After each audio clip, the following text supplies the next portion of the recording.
Congratulations और दिया है कि जो 10,000 रुपये का लोन है हमारे बैंक अकाउंट में ट्रांसफ़र कर दिया गया है। यहाँ पे एचडीएफसी बैंक में अकाउंट नंबर भी मेरा लास्ट का दिखा रहा है 4 डिजिट, और इनका कहना है कि 3 से 4 घंटे में पैसे हमारे अकाउंट में आ जाएंगे। लेकिन 3 से 4 घंटे नहीं लगते, 10 से 15 मिनट के अंदर ही पैसे अकाउंट में आ जाते हैं।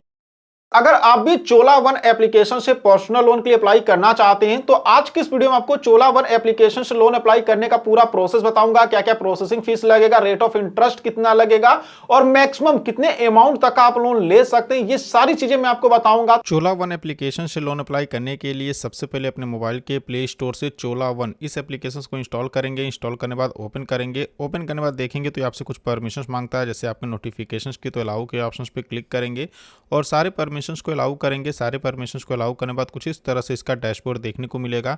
यहाँ पर देखेंगे तो यहाँ पर एक डन का ऑप्शन मिलेगा, आप इस पर क्लिक करेंगे। जैसे यहाँ पर क्लिक करेंगे ये आपसे लैंग्वेज पूछेगा कि आप किस लैंग्वेज में लोन को अप्लाई करना चाहते हैं, जैसे इंग्लिश, हिंदी, कई सारे लैंग्वेज यहाँ पर मिल जाएंगे, तो हम यहाँ पे इंग्लिश को ही रहने देते हैं। उसके बाद नीचे यहाँ पर अप्लाई के ऑप्शन पे क्लिक करेंगे। उसके बाद यहाँ पर देखेंगे तो आपसे मोबाइल नंबर पूछेगा, तो यहाँ पर अपना मोबाइल नंबर डालेंगे और गेट ओटीपी के ऑप्शन पे क्लिक करेंगे। उसके बाद आपके मोबाइल नंबर पर एक ओटीपी आएगा जो कि यहाँ पर ऑटोमेटिक ले लेगा, और उसके बाद यहाँ पे वेरीफाई वाले ऑप्शन पे क्लिक करेंगे। वेरीफाई के ऑप्शन पे क्लिक करने के बाद यहाँ पर जो आपका मोबाइल नंबर है वो ओटीपी से वेरीफाई हो जाएगा। ओटीपी से वेरीफाई होने के बाद देखेंगे तो आपसे कुछ परमिशन मांगा, जैसे कि लोकेशंस की, एसएमएस की, नोटिफिकेशंस की, कैमरा की। तो नीचे यहाँ पर एग्री एंड कंटिन्यू का ऑप्शन मिलेगा, इस पर क्लिक करेंगे। क्लिक करने के बाद देखेंगे तो यहाँ पर वेल यूजिंग ऐप यहाँ पर क्लिक करेंगे और सारे परमिशंस को इसके अलाउ करेंगे।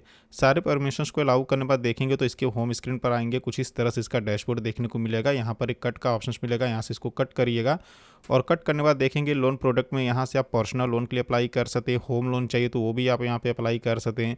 गोल्ड लोन भी ले सकते हैं। तो हमको यहाँ पे पर्सनल लोन चाहिए, तो यहाँ पे पर्सनल लोन के ऑप्शंस पे क्लिक करेंगे। उसके बाद यहाँ पर देखेंगे तो आपसे पैन कार्ड का नंबर पूछेगा, यहाँ पर अपने पैन कार्ड का नंबर डालेंगे। यहाँ पे टर्म एंड कंडीशंस मिलेगा, टिक करेंगे और नीचे यहाँ पर कंफर्म वाले ऑप्शंस पे क्लिक करेंगे। कंफर्म के ऑप्शंस पे क्लिक करने के बाद देखेंगे तो आपके पैन कार्ड नंबर से यहाँ पर जो भी आपका डिटेल्स है, जैसे कि आपका नाम और आपका डेट ऑफ बर्थ, ये आपके पैन कार्ड से ले लिया है।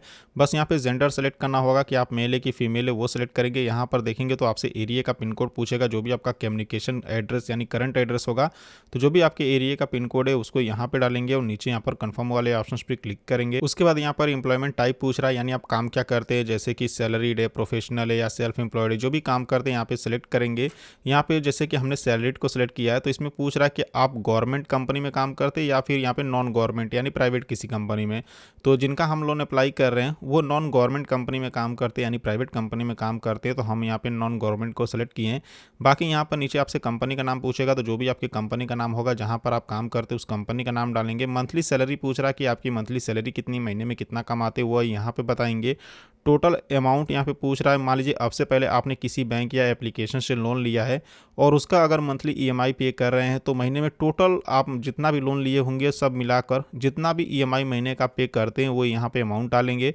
तो यहाँ पे हमने डाल दिया। अगर आपका कोई लोन पहले से नहीं चल रहा है तो यहाँ पे 0 कर दीजिएगा, ठीक है। उसके बाद यहाँ पर प्रोसीड करेंगे। उसके बाद यहाँ पे जो भी आपका डिटेल्स यहाँ पर देखने को मिल जाएगा। अगर इसमें कुछ भी एडिट करना है तो यहीं पर आपको एडिट का भी ऑप्शन मिलेगा, यहाँ से इसको एडिट कर सकते हैं। अगर सब कुछ सही है तो यहाँ पे टर्म एंड कंडीशंस मिलेगा, टिक करेंगे और यहाँ पे प्रोसीड वाले ऑप्शन पे क्लिक करेंगे। यहाँ पे देखेंगे तो please wait, we are review your application, थोड़ा सा वेट करेंगे। उसके बाद देखेंगे तो कांग्रेचुलेशन, और यहाँ पे 2 हमें लोन का ऑफर देखने को मिल रहा है, एक 10,000 का और एक 3 लाख का। अगर यहाँ से मैं 3 लाख का लोन लेता हूँ तो ये मुझे 36 महीने के लिए दिया जाएगा। लेकिन देखेंगे इसमें यहाँ पे मुझे अपलोडिंग यहाँ पे फ्यू बैंक स्टेटमेंट यानी कि यहाँ पे मुझे इनकम प्रूफ बैंक स्टेटमेंट देना पड़ेगा। लेकिन अगर वहीं मैं 10,000 वाला लोन लेता हूँ जो कि 12 महीने के लिए, तो क्विक यहाँ पे दिया जाएगा, यानी किसी भी प्रकार का मुझे इनकम प्रूफ, सैलरी स्लिप या बैंक स्टेटमेंट नहीं देना है, ठीक है।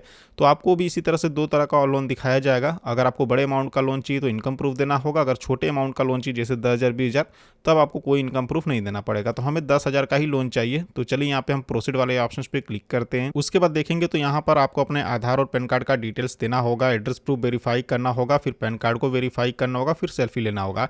तो देखिए एड्रेस प्रूफ में हमने आधार कार्ड का फोटो क्लिक करके अपलोड कर दिया है। अगर आप चाहें तो डिजिटली यहाँ पे डिजी लॉकर के द्वारा भी अपने आधार को वेरीफाई कर सकते हैं।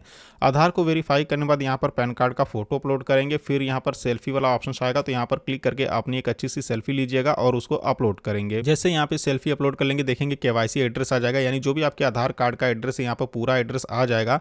तो यहाँ पे नीचे प्रोसीड का एक ऑप्शन मिलेगा, यहाँ पर क्लिक करेंगे। अब यहाँ पर कम्युनिकेशन एड्रेस बोल रहा है। देखिए जो आपका केवाईसी है यानी आपके आधार कार्ड पे जो एड्रेस था, अगर वही आपका कम्युनिकेशन एड्रेस है यानी अगर आप उसी एड्रेस पे रहते हैं तो इस वाले ऑप्शंस को सेलेक्ट करेंगे। ठीक है, इससे क्या होगा कि जो आपके आधार कार्ड का एड्रेस वो ऑटोमेटिक आपका कम्युनिकेशन एड्रेस पर आ जाएगा।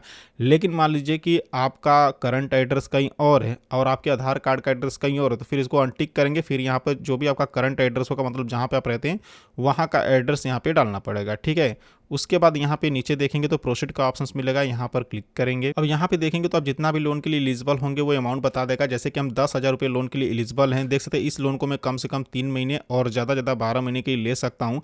और देखिए अगर मान लीजिए मैं 10,000 का लोन चोलावन से यहाँ पे 12 महीने की लेता हूँ तो जो मेरी EMI आएगी 951 रुपये मंथली आएगी। ठीक है, तो यहाँ पे आपको जितना का भी लोन चाहिए यहाँ पे अमाउंट इंटर भी कर सकते हैं। जैसे मान लीजिए मुझे 10,000 रुपये तक का लोन दिया जा रहा है, लेकिन मुझे 10,000 का लोन नहीं चाहिए, मुझे 2,000 का लोन चाहिए, 5,000 का लोन चाहिए, तो यहाँ पर अमाउंट डालेंगे। ठीक है, मंथ भी यहाँ पर कम कर सकते हैं। तो हम 10,000 का लोन 12 महीने के लिए ही लेंगे, तो इसको रहने देते हैं। नीचे यहाँ पर कंफर्म एंड प्रोसीड यहाँ पर क्लिक करेंगे। अब यहाँ पे देखेंगे तो आपसे फादर या फिर स्पोस यानी अपने हस्बैंड या वाइफ का नाम डालेंगे। तो यहाँ पूछ रहा आप किसका नाम दे रहे हैं, जैसे हम फादर का दे रहे हैं तो फादर को सिलेक्ट करेंगे। उसके बाद जो भी आपके फादर का नाम होगा यहाँ पे डालेंगे। अगर स्पोस को सिलेक्ट करते हैं तो यहाँ पर अपने हस्बैंड या फिर अपने वाइफ का डिटेल्स देना पड़ेगा। यहाँ पे रेफरेंस में देखेंगे तो मोबाइल नंबर देना पड़ेगा। तो पूछ रहा है रेफरेंस में किसका मोबाइल नंबर दे रहे हैं। गाइस एक चीज़ मैं आपको क्लियर कर देता हूँ, अगर लोन लेने के बाद टाइम से रीपेमेंट नहीं करोगे ना तो जो रेफरेंस नंबर आप दिए रहेंगे ना उस पर भी रिकवरी कॉल्स आ सकती हैं। तो पूछ रहा है किसका नंबर दे रहे हैं, जैसे रिलेटिव्स का, फ्रेंड्स का या कॉलेज के कोई दोस्त का, तो सेलेक्ट करेंगे। फिर उनका जो भी नाम होगा नाम डालेंगे और उनका जो मोबाइल नंबर होगा यहाँ पे डालेंगे। और यहाँ पे इनका एक टर्म एंड कंडीशंस मिलेगा, इसको टिक करेंगे और उसके बाद यहाँ पर कंफर्म के ऑप्शंस पे क्लिक करेंगे। अब देखेंगे तो यहाँ पर बैंक अकाउंट डिटेल्स आपको देना होगा, जिसमें लोन का पैसा लेना चाहते हैं तो यहाँ पर अपने बैंक का अकाउंट नंबर डालेंगे। दोबारा से अकाउंट नंबर को यहाँ पर कंफर्म करेंगे।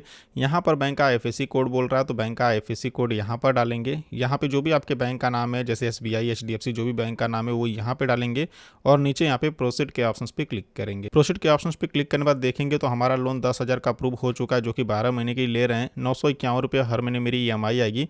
व्यू चार्ज एंड यहाँ पे फीस, यहाँ पर क्लिक करके जो भी इसका चार्ज है वो देख सकते हैं। बाकी यहाँ पे रीपेमेंट शेड्यूल मिल जाएगा कि कब कब आपको कितना EMI पे करना है।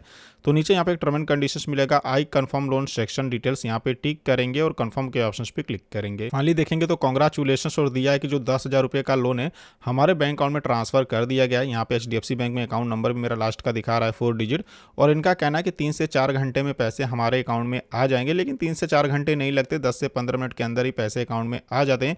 बाकी जो भी आपका एग्रीमेंट नंबर है वो भी यहाँ पे देख सकते हैं, EMI देख सकते हैं 951 रुपये का है, 12 महीने के लिए हमने लोन लिया है। तो इस तरह से चोला वन एप्लीकेशन से पर्सनल लोन के लिए अप्लाई कर सकते हैं। सो आई होप कि आपको वीडियो पसंद आई होगी। वीडियो पसंद आई हो तो वीडियो को लाइक करना और चैनल को सब्सक्राइब करना बिल्कुल नहीं भूलिएगा। तो चलिए फिर मिलते हैं आपसे नेक्स्ट वीडियो में।